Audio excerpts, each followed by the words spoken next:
And then like really the big kahuna. So, I mean, this lasted probably 20, 25 minutes of the stream was all of the legal stuff. So he talked the Constitution, similar to a lot of the things he's been tweeting, frankly, over the last few months, which is great.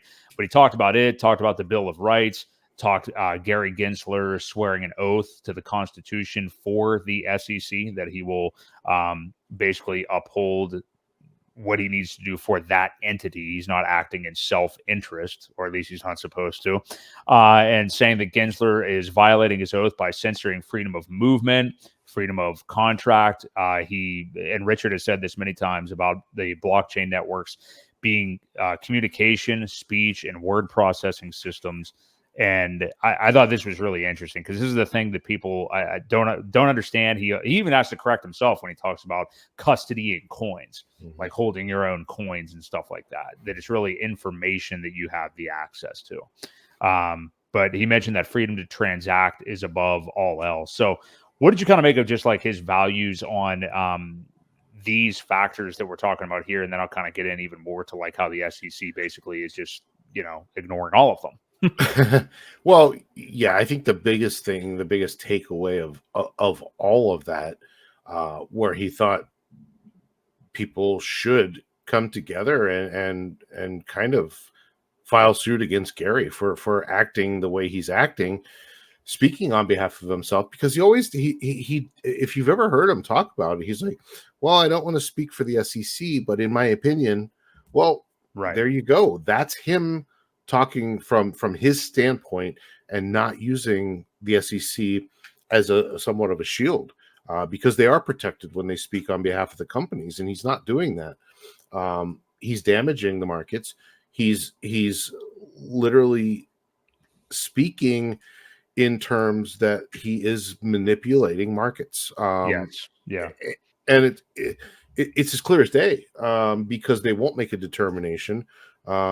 People are scared, and there are consequences for that type of speech. And he even said, I would love to see some people file suit against him for his capricious behavior. And it's not okay when they do that kind of stuff and manipulate the markets. And he talked about Gary having the revolving door there of spending so much time with JP Morgan, and now he's the one kind of overseeing the rules that protect his friends. Pretty big conflict of interest there, if you ask me. So I think there's a lot of things that go into some of the things that he was saying. And the one little comment that made me chuckle was, he says Gary's just not careful with what he says. And he says, here I am hedging everything I say because I don't want to catch a case. And I thought that was kind of funny, the way he said it. But he is very careful to not give forward-looking price statements and things of that nature, because he doesn't want to have it used against him. So he's always been that way. He's always spoken very carefully, even back when Hex was being created. He would make sure to say, well, it's designed to do this. I don't know what it'll do, but here's what it's designed to do. So just the carefulness of his words. And Gary doesn't have that. He just says whatever he feels like on the day, I think, and changes his mind quite often. When he was teaching classes at MIT, he said most of these coins aren't securities, and now all of a sudden his tune has changed and it's very different. So, I just, that's what I got from it, and I would love to see. I know there is an amicus brief that's being worked on. Right. I would love to see this stuff added in there, and some sort of financial penalty for Gensler and what he's doing, by just not determining that, not deciding something. We'll get into this later, I think, because there was a very good post by Nuclear Herbs about this whole thing. We can talk about that here in a little bit, but it kind of goes down that road of when they won't make a decision, it's up to the judge then to decide. And do you really want them to decide these type of things without some sort of previous history? Not really. So they're not there to make the laws. They're there to decide on them. And if you don't have historical decisions to make decisions about, it makes it very tough. So that's where Yeah. we're at. And the SEC is not helping to provide any of that. No. Kind of continuing with the SEC stuff, he said that they're interfering with communication and creating a chilling effect, something that you just touched on, Ewok. Exactly. I mean, they're kind of just putting the cart before the horse and ruining things for investors, contrary to what they're saying is that the people that create these products are ruining things for the investors.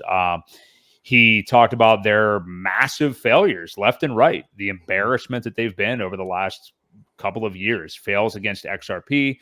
Just recently, a judge ruled SEC lawyers, SEC lawyers were lying in a recent case and were threatened fines and sanctions. And he said, how about you just don't lie to the judge? Obviously, they lost 4 out of the last 5 cases. Again, says Gensler himself is acting on his own. Not for the SEC, and is directly affecting markets and defending his friends, much like you said. You mentioned JP Morgan and stuff like that. You didn't mention SBF, the Clintons. Maybe I shouldn't say that on air. Who knows what will happen to us? But all of the people that Gensler is in bed with, and just the SEC's motto. And I don't know if it's like them as an entity that has said this, or if Gensler himself said this, but the idea that if you're not losing a lot of cases, it means you aren't bringing enough. Right. Like you just need to keep throwing shit at the wall, which we know that's what we're doing. That's a phrase that you and I have used time after time about all this stuff. Like when you read their complaint, it's nonsense. They clearly don't know what they're talking about. There's errors all through it. He also talked about how they're the SEC is kind of crumbling as well, with people like Hester Pierce, dissenting opinions. He applauded her, as well as, I forget his name, but another guy that's on the committee. So a third of the committee now, a third of the commission is dissenting from Gary Gensler right now, at least. Yeah. So, what do you make on and actually go ahead and talk about the nuclear herbs tweet too, if you want to, because it does coincide really with this. I know it's a long one, but go ahead. Well, it was a very long post. Maybe while I'm talking about it, if you have it saved, put it in the chat for people to read, because it is a very good read. And yes, some of these guys are dissenting opinions right now, and it's been good. That's why you need more than one person. Not just one person making decisions, but there are people that are not agreeing with very much of what he's saying. And, unfortunately, they're still not willing to give any kind of clarity. And I think that's kind of where we're at. And I think when everyone says, oh, well, this is all being avoided, there's somebody is on the run. Well, that's not the case, obviously. First of all,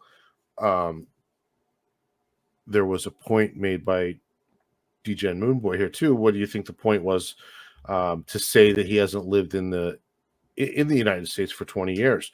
Well, part of that was because he's trying to help the people in the United States. He realizes what a broken system that it is. And, he said, I'm here spending time trying to save you guys and remind you of the rights that you have. They violate so many different Bill of Rights every time. And, he would go through those, and, not only the freedom of speech, but the freedom of movement, and the transactional, he talked about the transactional freedoms as well. And when you don't have those type of things, it restricts your freedom of movement. So, that was, again, it's so relieving just sometimes just to sit back and listen to the intelligence. We need it a lot, I think.